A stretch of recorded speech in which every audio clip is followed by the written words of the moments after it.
Good Gut Show, and today we're going to talk about why why the medical community doesn't get leaky gut. Okay, why it doesn't get it. Right? I've read so many articles about leaky gut lately, including the one that's on my website, www.healyourhealthnow.com. That's entitled, well, I didn't write the article, but I talk about it. Poor gut health means worse COVID-19. And this is an article that researches a ton of other articles about leaky gut and really looks at the possible link between both. And I think it's just so compelling. So why doesn't the medical model get leaky gut? Well, sometimes it takes 20 years for the medical model to change, which is interesting because when COVID hit, we ended up getting a vaccine within less than a year, and it seems to be doing okay for those who are vaccinated. And basically, 20 years, I mean, we're so connected to this disease germ model, or what I call the, have a symptom, take a pill model of I'm adjusting my t-shirt. Okay, there it goes. And basically we're so connected to that we can't see the handwriting on the wall. And the handwriting on the wall is that autoimmune disease is on the rise. I talked about it yesterday, 50 million people. And I was reading an article today that said over 100 different kinds of autoimmune disease. It's the worst pandemic we have right now. Well, maybe not the worst, but you know what I mean. It's just bad.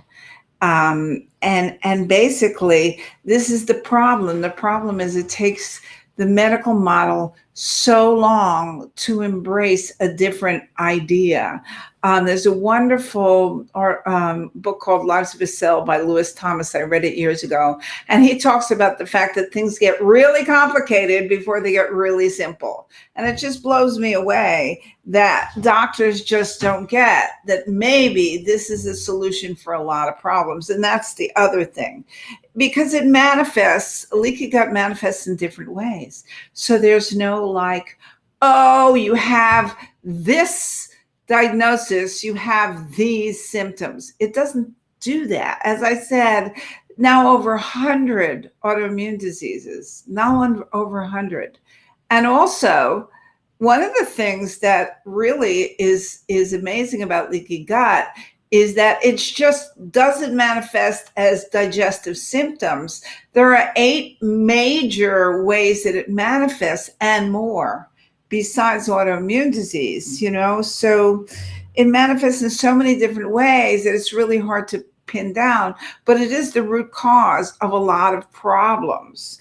And they've actually looked at that. They've looked at the fact that leaky gut causes inflammation, causes the immune system to attack itself. Inflammation is really a scourge for us because inflammation can cause all kind of stuff, including, as the poster says on my wall, heart attacks, cancer, Alzheimer's, and diabetes, they found. Okay, that's an autoimmune disease, type 1 rather than type 2. So,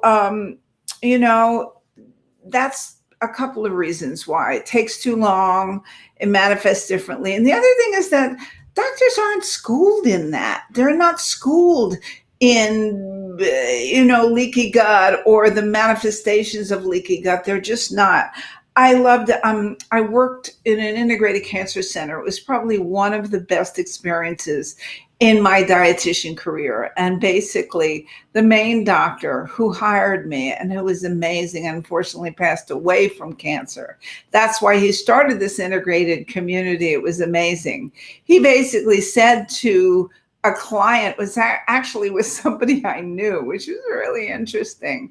He said, I don't know anything about nutrition or supplements. That's why we hired Jill. Go to Jill. I thought that was great. That was one of the nicest things that anybody ever said about me in my long dietitian career. So, we don't, they're not trained in it. They don't believe in it because they don't believe that it exists, unfortunately, right? And I was reading some question and answer things like the ones on Quora, and basically saying there's no testing for leaky gut. There is testing. There is testing. The old test is the lactulose mannitol test, which tests for intestinal permeability, which is the nice way of saying leaky gut. Or, dysbiosis, another nice way of saying leaky gut. And I do the OAT test, the organic acid test, with people because it shows me what's